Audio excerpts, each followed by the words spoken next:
friends, takheli mingsel namuka hana mayam gi channel sida taram noksari ngasi jano wo video mam puna mayam pham to laksare mayam ngasi gi video sidi mayam izam siba inaw mana egi tamak pot khara thabire eba adu pot to unboxing tawdoi ne mayam ado yam lamdam lakna lamdam thapna tharai ba pot ni mayam ngasi pot chalak pajidi ne parcel chalak pajidi numi mari mangane phare bado aina sangdaba khota baga parcel chalak pada ai bidijum da leite aina sorat chalu bado mayam sorat chakhi ngai da la amane ba khoi ma paga icha nupi na lawram ba parcel ni ado na handagi lak pa parcel ne ba ado aina unboxing to bose matam khara phangda ba tare aduna unboxing to dana lei rabi ngasi di finally unboxing to rage ai sida leire hagi parcel je sida leire ngasi mari bangane sugala minene kabar ga je moi lak pagi kanoga ai siga leibaga mamit mara mamai tang tange ba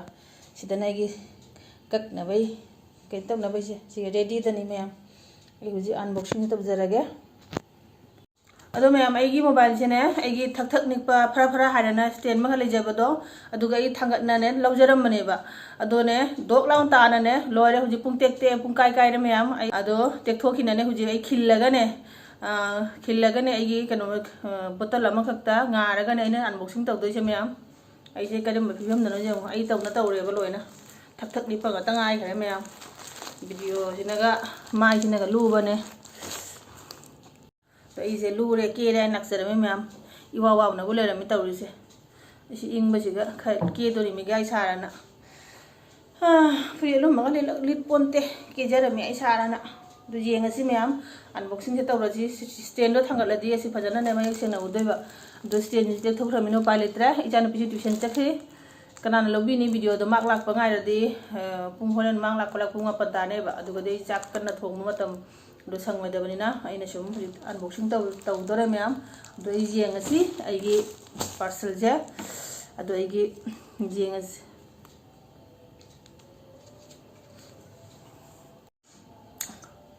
lagi ko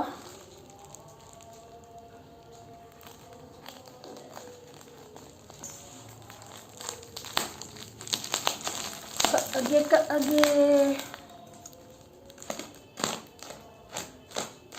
nahandagi chanu pijane mama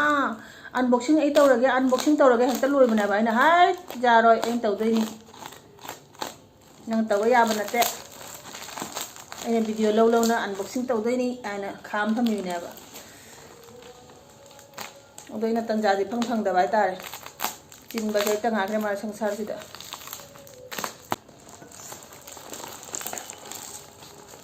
do sida leire poche utoge 8 dang dang dang 8 dang dang dang 8 kon salu jaw me ke music su jaw me ai poche unboxing se maron ni man taw dei se yam wana taw bi rakha pot ni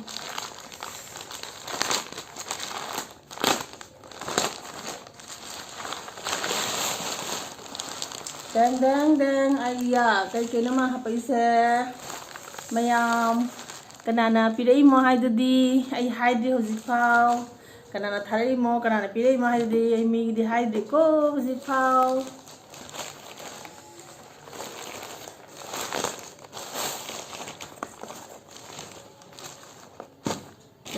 sida leire mayam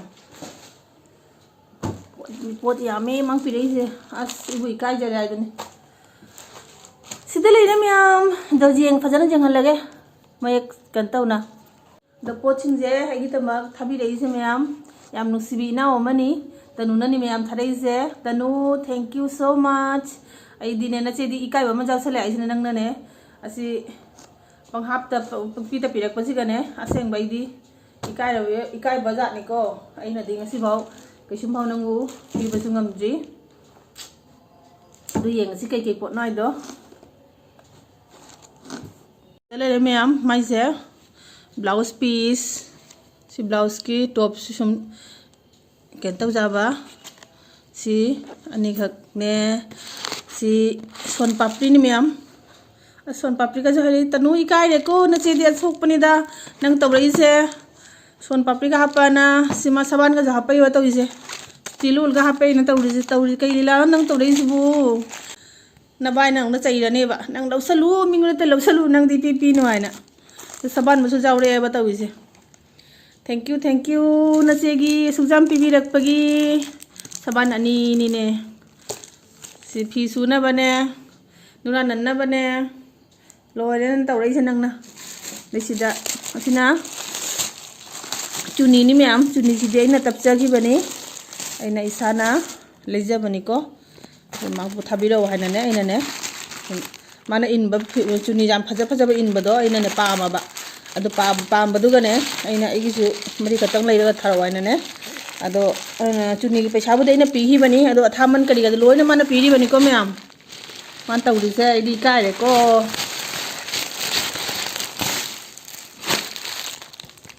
सिदा लैरे सि अमम तोना इला जेखलागे अमा अनि अहुम मरी चुनी मरी नेबा दो सि अहेन बसिदि मा लोइन हापैनि सि जों केजाम हापखरानो सिदि सि इकाय बम फावरेबा तौरिसे मान तौरिसे कई लीला नो नंगना तौरिसिबु तनु सोन पापड़ी सि मदि लोइना तखेल की मबुक त लोइन चंगनी इचान पिसुने जामना थुम मरा खैना देबा जनता माफ नहीं करेगी सोन पापड़ी पैकेट सि मदि तखेल की मबुक त गुड चंग्रानी दो वाइटी दा सुम लेबा खैगा कनेक्ट लेबा चिनाव या मन खंगमगनी तनु दो कनानो आइदो दो खंगदबा चिनाव सु लेबि लेरदि तनु से कनो मक सुचे माकी चैनल लेबनी तनु सिंहा आइना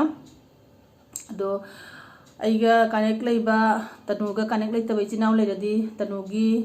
कनो दो आइदि थोअनबा खोलो मोइ सुमाय तोरगा दो सि माकी कनो ने आइदो दो थोअनबदो आइदि हैतियाबा एडिटिंग आइना अहानबदो हाइजखरदुनि आइदि एडिटिंग जु के हाइजदे अनो थोअनबा खोलनबदि हैतियाबा अदो आइगा कनेक्ट लेबि चिनावसिंग तनुबुसु सपोर्ट तोबिउ अदो तनु से हजिक से गुजरात लेबा गुजरात बरोदरा दैनि मान थारैसे दो के जम थारा खमजे मैम दो यामना खलुरगा याम नुसीद्रा मैम करी मतसु उनादबा खंगनादबा पुंसिगिसु उनाद्रिबा हाइतारे अदुगुम्बा इचिनाव बातिदे खंगनाना खोइना जेमुसि पोट थादोक थाजिन तौरना असि नुसीबगिना पिबिरेसे मैम नुसीबगी मरी अमा लेबसे असिनेबा मियोइबा आइसे कइनो नुसीबगी मरी दुना लोइना पुल्ली ngक्तनी मम तौनने के तौरगे फोटोशॉप तौबै टाइपता आई इंथरागे फजरा पक्सरबा जेमु तौबबुदि आइसे सप्ताहिगा क्या फजदोइनो फजबा मिने इलदि पक्सो फजबा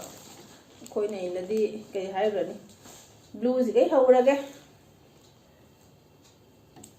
चुनी जमोइना इनबदो अइना जाम पामबा हाइतारे मोइना ने शॉर्ट कट तौरने चुनी गा कन तबदो अइना सिगी मोइ चुनी दो अइना जाम पामुबा हाइतारे को अदो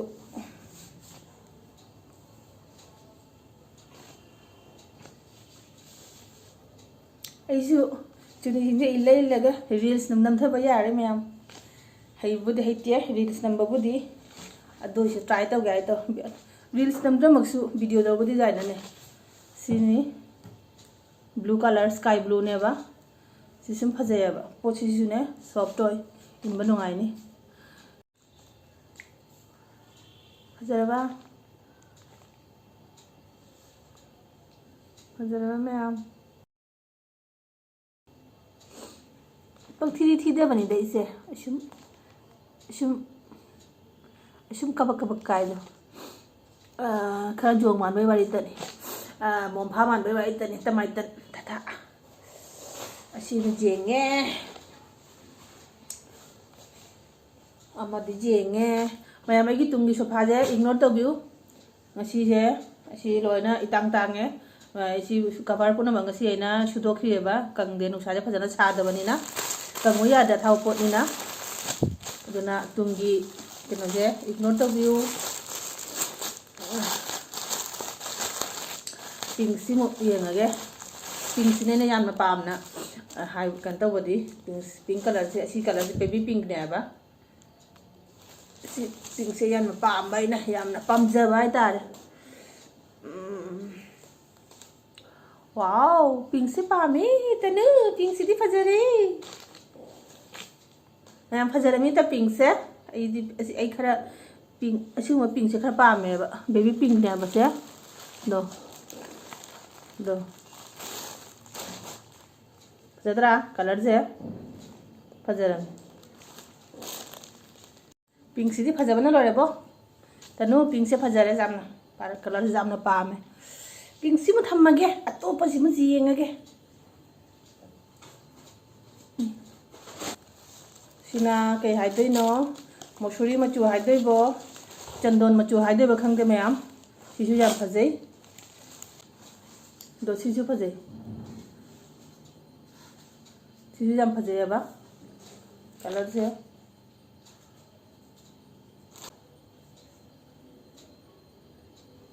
ꯃꯨꯁꯨꯔꯤ ꯀꯂꯔꯗꯅꯦ ꯒꯣꯜꯗꯟꯅ ꯆꯠꯄꯅꯦꯕ ꯐꯖꯩ ꯁꯤꯁꯨ ꯍꯧꯖꯤꯛ ꯋꯥꯏꯠꯁꯤꯕꯨ ꯌꯦꯡꯉꯁꯤ ꯋꯥꯏꯠꯇꯅꯦ ꯒꯣꯜꯗꯟꯅꯅꯦ ꯆꯠꯄ ꯄ꯭ꯔꯤꯟꯠ ꯇꯧꯕ ꯍꯥꯏꯇꯥꯔꯦ ꯁꯤꯁꯨ ꯐꯖꯩ ꯌꯥꯝꯅ ꯑꯗꯣ ꯐꯖꯗ꯭ꯔꯥ ꯑꯩꯒꯤ ꯑꯟꯕꯣꯛꯁꯤꯡꯁꯦ ꯂꯣꯏꯔꯦ ꯃꯌꯥꯝ ꯆꯨꯅꯤꯁꯤꯡꯁꯦ ꯂꯣꯏꯅ ꯐꯖꯔꯦ ꯑꯗꯣ ꯇꯅꯨꯒꯤ ꯒꯤꯐꯁꯤꯁꯨ ꯌꯥꯝꯅ ꯐꯖꯔꯦ ꯃꯌꯥꯝ ꯇꯅꯨ ꯅꯆꯦꯗꯤ ꯏꯀꯥꯏꯔꯦ ꯑꯁꯦꯡꯕ ꯁꯤꯃꯗꯤ ꯇꯣꯞ ꯇꯨꯕ ꯌꯥꯔꯦꯕ ꯐꯖꯅ ꯇꯣꯞ ꯑꯣꯏꯅ ꯇꯨꯕ ꯌꯥꯔꯅꯤ ꯈꯪꯗꯦꯅꯦ ꯑꯩꯒꯤ ꯑꯗꯣ ꯇꯦꯎꯅꯥ ꯃꯆꯨꯅꯤ ꯃꯥꯏꯁꯦ ꯐꯖꯔꯦ ꯁꯤꯁꯨ ꯌꯥꯝꯅ ꯁꯤꯁꯨ ꯌꯥꯝ ꯐꯖꯩ ꯁꯤꯁꯨ ꯐꯖꯩꯑꯕ ꯁꯤꯁꯨ ꯐꯖꯩ ꯑꯗꯣ ꯐꯖꯔꯦ ꯃꯌꯥꯝ ꯐꯖꯔꯕ ꯇꯅꯨꯒꯤ ꯒꯤꯐ ꯃꯌꯥꯝꯁꯦ तो अगी वीडियो ngasi sida sum loisanjरगे मैम अगी वीडियो से नुंगाइबिरदि लाइक शेयर कमेंट्स तबिरमु फजा फजबा अनौबो चैनल सिदा सब्सक्राइब तबिरमु मैम मथंगी वीडियो दा अमका उनरसी टाटा गुड नाइट।